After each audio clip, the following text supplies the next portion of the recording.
भगतसिंग जेव्हा स्वातंत्र्य लढ्यात होते, लास्ट वाला जेवढाही जास्ती करून टाइम लाहोरमध्ये होता.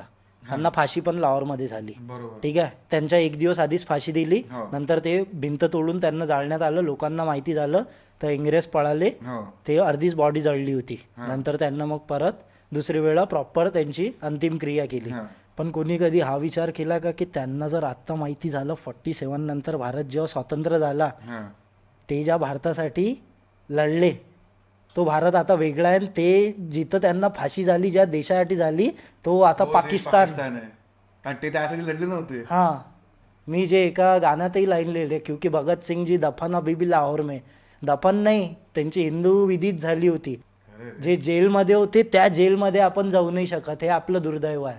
काय थॉट आहे रे. तर ह्या लोकांबद्दल मी जेव्हा त्यांच्या जागेवर असा विचार करतो तेव्हा आम्हाला माहिती होतं की ओ शेट, म्हणजे आपल्याला खूप जास्ती फ्री